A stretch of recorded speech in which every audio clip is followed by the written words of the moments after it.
You're listening to Perspective on WFHR 1320 AM, 97.5 FM. I'm Melissa Kaye, bringing you news in our community.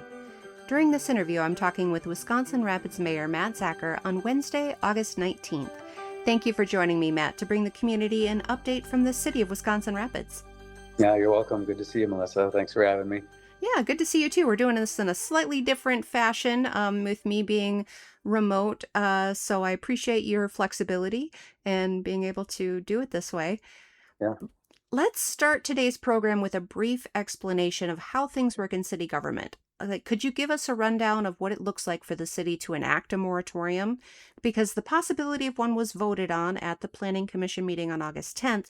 That doesn't mean the moratorium is now in place. It needs to be drafted before anything else can happen, correct?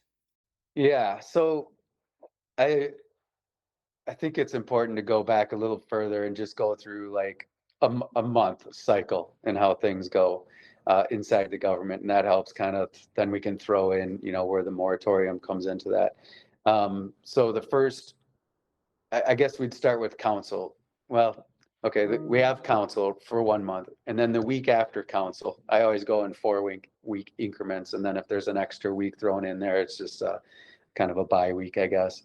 But the next week would then be all of the department head meetings where I meet with the 15 department heads of all the different departments in the city. We talk through what's coming next, what they need to get to committee in order to get to the council so that we can make decisions. So basically, it's going to be a 1-month process if at the council meeting we vote it through and it becomes something that we enact. If not, and they defer it, then it would go for another month, go back to council or go back to the committee and then come back to council the next month to vote on. Or we can set up a special committee meeting or a special council meeting. So we do that. Then the second week in the cycle is then the committee meeting. So then we actually meet with the committees. Everybody gets together, talks about their issues. The committee then votes on things, and basically the committees aren't enacting anything. They're not passing anything. They're passing it on to the council as a whole. And then the third week in there is getting ready after the committee meetings. It's getting ready for the council meeting, which would be the fourth week. So we have that time to make sure that we have all our ducks in a row to get it to the council and make sure that it's set. And then the fourth week would be the council meeting, where everything that went through a committee, councils, commissions, boards, everything is voted on at that time by the council to pass through as enacting that as the new rule or the direction we're going or anything like that. And if they pull anything out of the agenda, like which we did yesterday, then they talk about that separately, pass on the other minutes, and then we pull that item out and talk about it like we did yesterday with the moratorium. We also talked about ATV, UTV, stuff like that. So that's kind of the 4-week cycle. Again, if there's a fifth week in there, we kind of let that go through. So what happened then is, in order to get things on the council or committee meetings, it happens in 2 ways. A department head brings it to myself, and then we talk about it before the committee meeting at our department head meetings, and then we put it on with our recommendations to put it on the committee meeting. Or council member gets a referral from a constituent or themselves or something that they see. They write a referral that goes into Jennifer Gossick, then the clerk's office. And then we've agreed as a committee right now, or a council, to bring those to the council meeting so that everybody can decide on talking about them, moving them to the committee or not. And so last night there was 2 referrals from Alderman Palmquist that everybody agreed to move forward. So they're going to go on to the committee meeting coming up next week. So this week right now is going to be, actually, no, next week will be our department head meetings again, talking about getting them on the committee meeting. So again, it's a long process, and that's why things are slow to happen. It's good in a lot of ways. Sometimes we want to try to speed things up if it's got a time frame on it that came up out of nowhere or something like that. Then we do special committee meetings, or we get special approval through myself or whoever to get it onto a committee meeting faster, in order to make sure we meet a timeline for a grant or some kind of project that's happening that is speed is necessary to get it through on time. So that's kind of how it works. With the moratorium, then it was a referral made by Alderman Palmquist to get it on the planning commission, Hmm. planning and zoning. So they're the commission. Now, keep in mind, the commission is appointed from people in the community that are willing to give their time to be on the planning commission. So that's not made up of council members. It's six members of the community. And so they come there, and the mayor is the planning commission chair. So I would work on that agenda with the director of the community development department and bring the things that need to be brought to the committee on there. And we talk about those things. A lot of times, if, certain things, I'm not going to be able to say exactly what's what and how long, but they require a public hearing, and therefore they need to be publicly noticed. And Hmm. sometimes that's 30 days in advance. Sometimes it's 45 days in advance. So that basically is saying we want to get this in front of the public. So you could go back to the actual data center when we did what we always do for the first 3 months. We had a meeting with the gentleman in December, and then right away it was when we talked with brought the council together, the planning commission and council together to say, if this offer is being made on the land for a data center, we need to get in front of it. So it took us 3 months to talk through the ordinance and then to put it on the agenda for a public hearing to get the final agreement by council to approve the ordinance that we put in place. Hmm. I know some people don't think that that was a good thing, but it was a very good thing that we got that done, because if we didn't move fast enough to get that done, it would have been zoned industrial, and they would have never had to get a permit or any kind of, we couldn't put any regulations on it. So we would have just got whatever they built.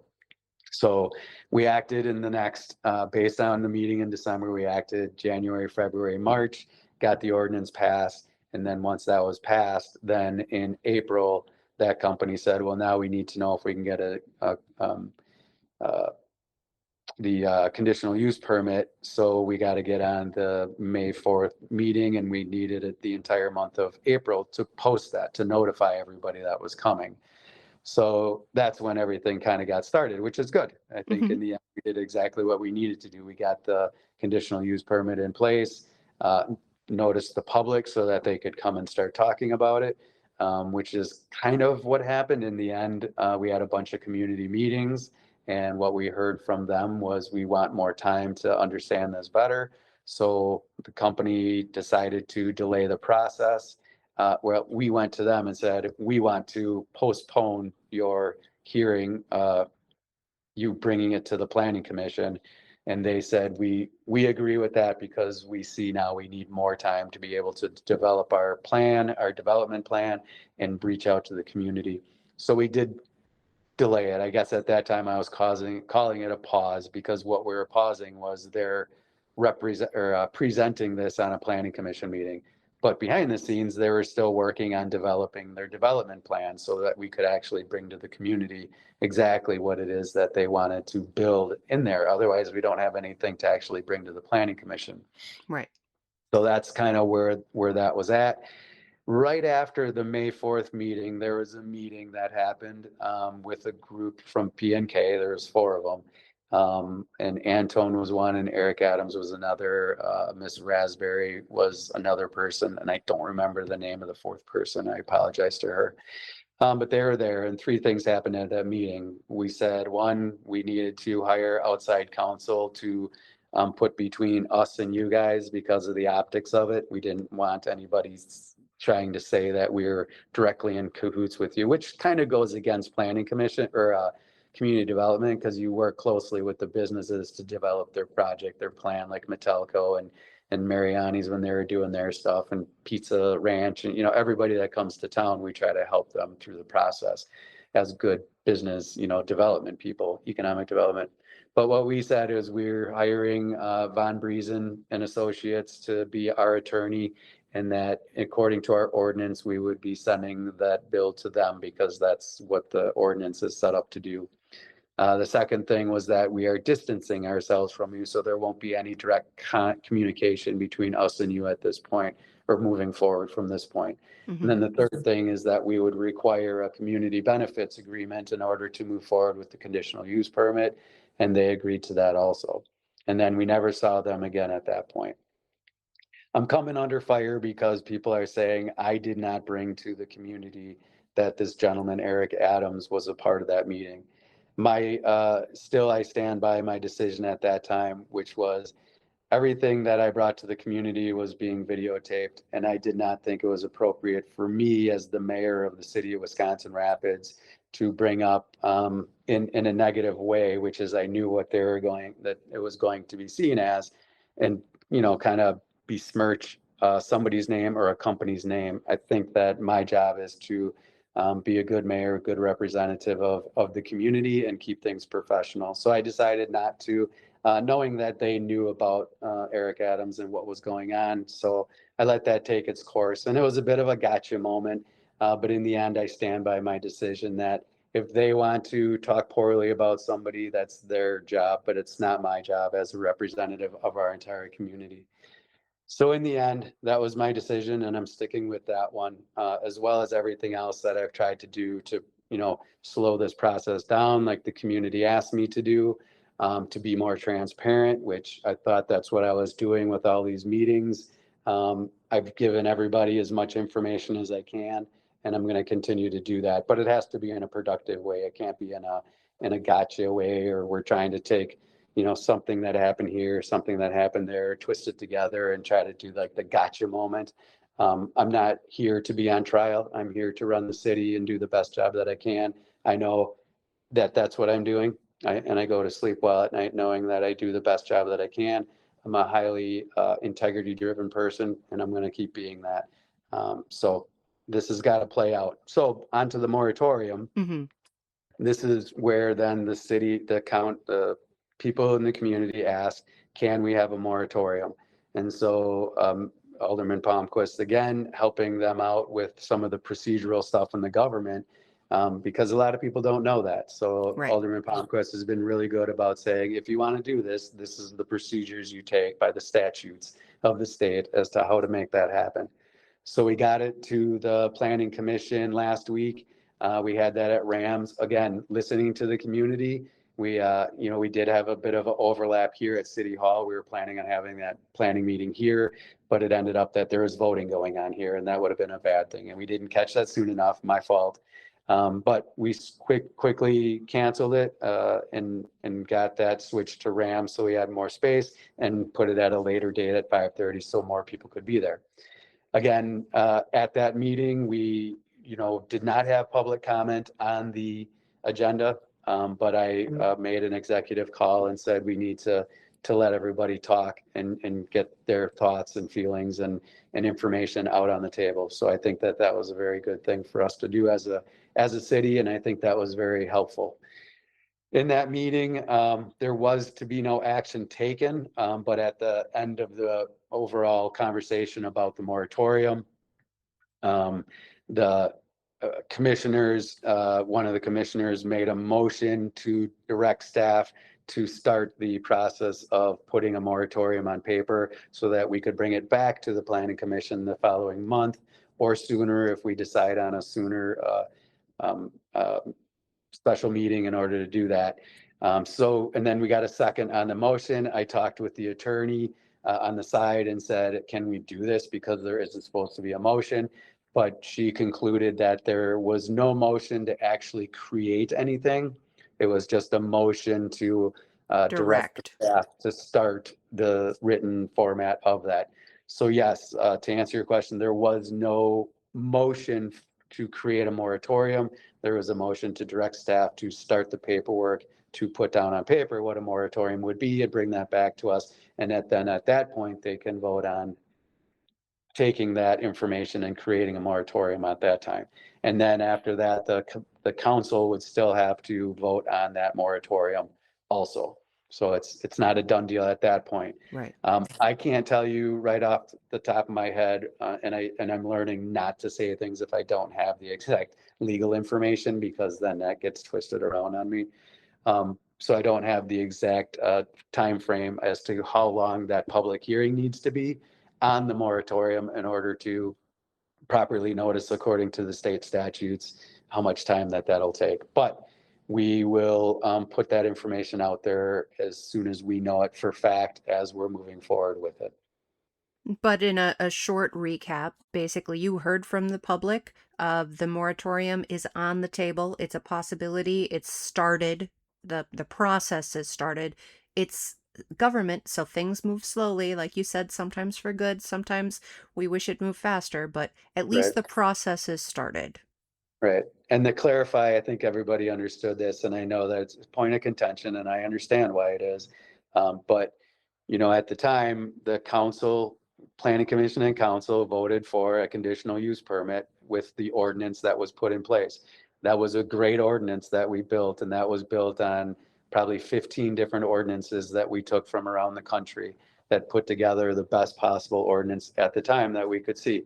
Um, since then, there's other things to it that have come to light that we're going to work on because this is a thing that's in motion, and as people are implementing new ordinances around the country, we're taking from them. We're listening to the people in the community.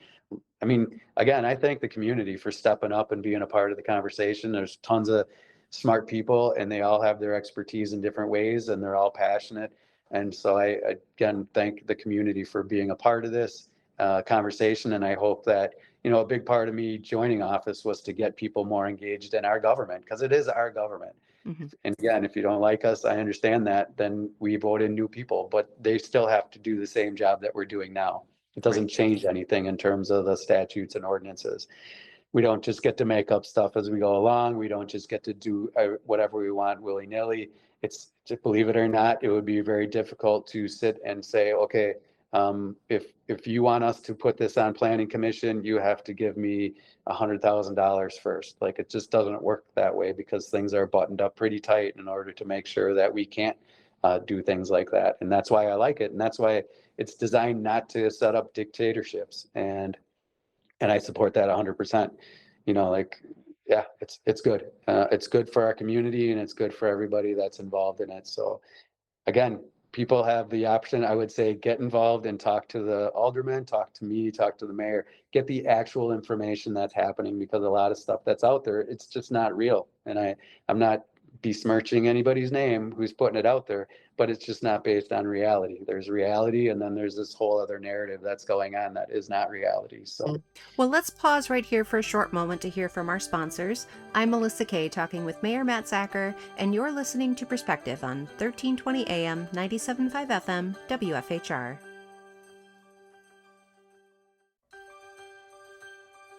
Welcome. You're listening to Perspective on WFHR 1320 AM, 97.5 FM. I'm Melissa Kaye, bringing you news in our community.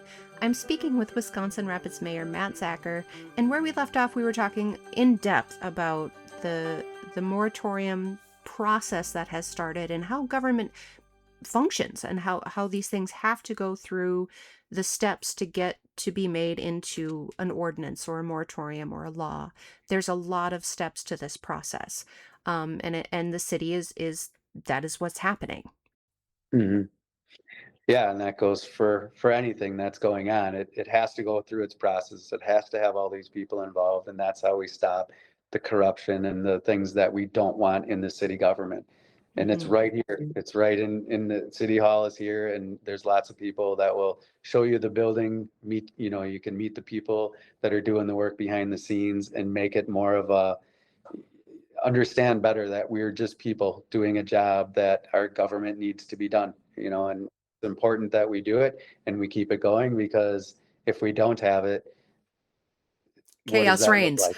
Yeah, what does that look like? So right now, for better, for worse, it's what we've built over the last couple hundred years, and we have this in place and it's functioning well. And I encourage people to come by and meet everybody and see what's going on behind the scenes so that you can dispel some of the false narrative that's happening.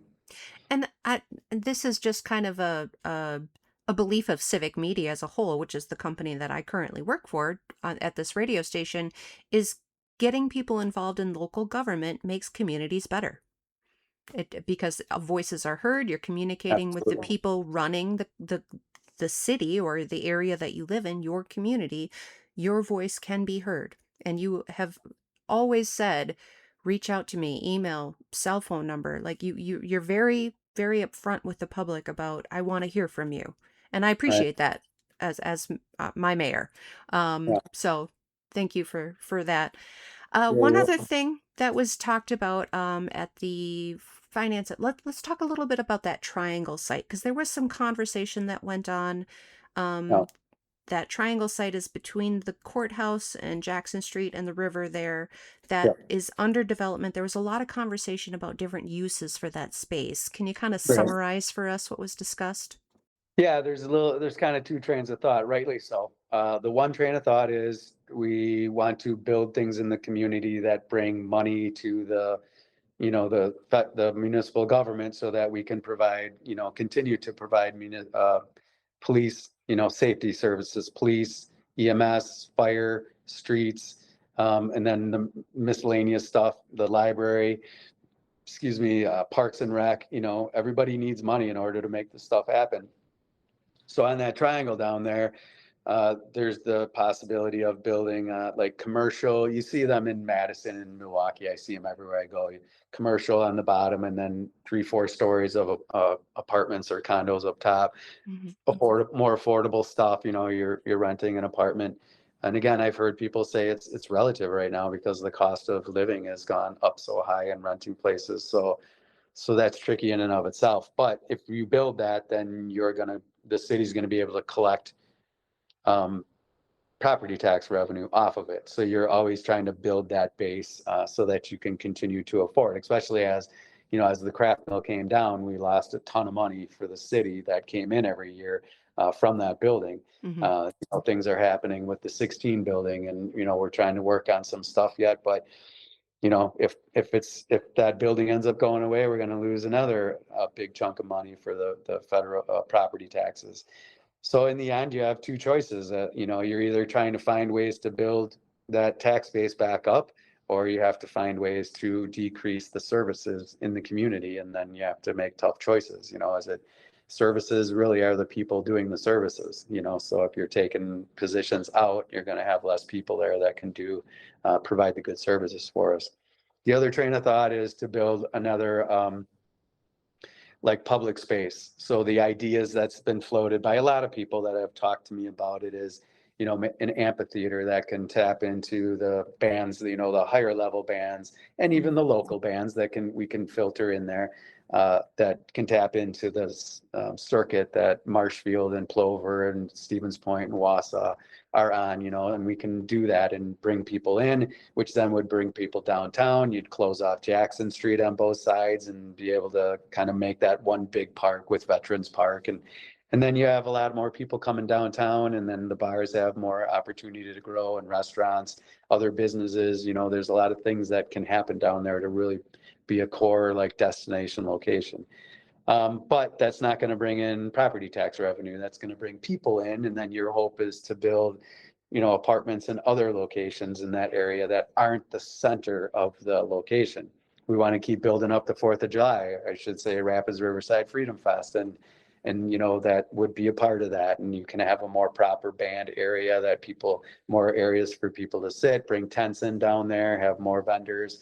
That's all part of that community spirit. So that's Hmm. kind of what we're talking about, is which way does the council want to go? Because it's a commitment, and it's going to be there for at least 50 years, if not more. Yeah. So it's a big decision, and we just need to know which way to go, because we don't want to, get contractors on the hook and then have to let them down. We need to kind of make a decision early on. Or is it a mixed use thing? Is there enough land there that can be some of that and also be more of a community space? So again, we have to make that. So the decision was to bring back some basic renderings of what could be down there as a community hub, or what could be down there as a commercial residential hub. Okay. So again, the process of government is we need to see options. We need to consider all the options. It has to Yep. start somewhere. It starts with a conversation. Yeah, and just to finalize that, nothing happens until the council votes on it. There's 8 council members, And so the only time I have any say in anything outside of managing the municipal corporation and going out and dealing, working with the residents that hired me to be their go-between between their municipal corporation and them, is the 8 aldermen, and they vote. And the only time I have a vote is if it's a 4-4 tie, and that usually doesn't happen, but it does happen sometimes. I mean, I can think of a few in the future that could be horrendous if I have to break a tie on those, decisions. So hopefully that doesn't come to that, because I'd rather the council do that and allow me to just continue to be relatively neutral and just make the process go, like get everybody educated, informed, and then we make decisions based on that. When you put me in the middle of it, that doesn't necessarily help. Like even when you're running for mayor, you don't want to choose a side. You represent everybody here. And so I try to do that to the best of my ability. It doesn't always work because I am who I am, and sometimes people just aren't going to like me one way or the other, but that's neither here nor there. The point is I'm here to represent everybody, all 19,000 people, just short of 19,000 people. And sometimes we get that a little bit confused when, you do have a very passionate group of people that say, we represent everybody, but yet there's still, almost 19,000 people in the community. That's a big amount of people. It is. So yeah, so that's it. Whatever we decide downtown is going to be decided by the aldermen. Hopefully I don't have to break any ties there. And if the public wants to weigh in on that, the best option at this point is to reach out to their alderperson, correct? Yeah, and they can reach out to me. My phone number is 715-315-2925. Typically, I'm going to hear what they say and talk to the alderman anyways, because again, that's who's going to be doing the voting for those residents in their community, or talk to all the aldermen and just get them to know that your perspective and point. But again, they have to represent everybody in their districts and differing opinions and all that stuff. So it's not an easy position to be in. Keep in mind, they only get paid, a couple $100s a month. Most of the people on the committees and commissions and boards are not paid at all. They're volunteers from the community that either have an interest in that area or are just, wanting to be a part of the decision-making process of the community. So you got to give them a lot of credit, especially when that can put you in the hot seat, Mm-hmm. unexpected. So. Well, in our last minute here, let's just touch briefly on the Predictive Mobility Project that is started to be installed on the railroad crossings in the city of Wisconsin Rapids. And the purpose of this, which was decided, I want to say more than a year ago now, voted on and decided to go forward with this project, went through that whole process, like we've been talking about this entire show, of the committees and the council and it being voted on. But now it's being installed. People are a little leery because they look a lot like flock cameras, but the purpose behind the Predictive Mobility Project is safety and Yeah. Yeah. and enabling, correct me if I'm wrong, but it's to enable EMS personnel and fire responders to get to an emergency scene in the quickest route possible without being blocked by a train. Yeah. Keep in mind too, this was being done when we had trains blocking roads for the better part of 45 minutes to an hour sometimes. And so that was kind of what was in place. We tried to get the money to build, separation of, building bridges over the train, stuff like that on going on to Grand Avenue. We've tried to move the track many times just to get it off because it's actually crosses 10 roads from here to Port Edwards. So it would be good to get it out of there, but it does have one spur for a chemical company. So, but in the end, we decided on this Link Things, which was a program that said, well, we can set up an app. And according to the sensors that we have on the railroad tracks, you'll be able to be notified at any time where the train is at when it's coming in. And again, it's a predictive model so that it starts to understand better when trains are coming, days and times and all that kind of stuff, because there is some, scheduling to the whole thing. So they decided to go with it. It was a grant program. So we were paying very little money from the city, and what money we were paying was coming out of the downtown TIF district or TID district, but the TIF money account. In order to pay for our portion of it. And that was there to be used for the downtown projects. I think that it's a good thing. My understanding is it was sensors, but I do understand now that there is the ability to see on a camera the train. So I understand why people are concerned with that. My understanding of it in the beginning was that it was just sensors, but they can see the train. So, but the whole goal is to make sure that the EMS and fire can get out from behind the train as fast as possible. And then we all as residents have the ability to download the app and see the train whenever we want to, where it's at, and be able to go around it, in a different direction. So we're not sitting behind the train waiting. That was the whole goal behind it. It does come around at the same time as the flock cameras, but the flock cameras are actually set up right after I became mayor. Again, this isn't, I know I've always had concerns with the flock cameras, understanding that the main goal from the police department is safety. When it comes to finding people fleeing crimes, or if an elderly person with dementia maybe disappears, or if there's an Amber Alert that they can track down license plates faster. But I understand all the fears that people have of everything else that they can do when you're allowing them to put cameras on your cars and track license plates and car makes and models, stuff like that. It's an easy turn into, facial recognition and all those things, even though the police will say it's a contractual thing and nobody can abuse the system. It's human nature, right? So, there's right to be concerned, and I understand that. But again, it was something that the council voted on with the best intentions in mind. Nobody was saying we want to set up a mass surveillance system on our community. It was joining a group of people that were working on protecting our communities. If we want to change it, we need to bring it back to the table and talk to the aldermen and have them take a look at things again. So talk to your aldermen and get them to write a referral on it. That's how the system works. And correct me if I'm wrong, this is a Wisconsin company. Link Things Link things, yep. is a Wisconsin, Yeah. or it's at least Midwest. We're at Yeah. least it's Yep. at least in this area. And then once it's installed completely, the general public can download the apps, and the safety, the firefighters, and they'll have a heads up display in their fire station that shows Yes. where the trains are, so that they can easily map where they need to go. Yes. And we will be able to see it on our phones also as residents. So it is a win for everybody, understanding that it is technology that's at play. And yeah. Well, we've run out of time today, Matt. I'm Melissa Kaye, speaking with Wisconsin Rapids Mayor Matt Zacher. Thank you for taking the time today. Thanks, Melissa. Have a great day. You too. And thank you to listeners joining us for News in Our Community on Perspective, 1320 AM, 97.5 FM, WFHR.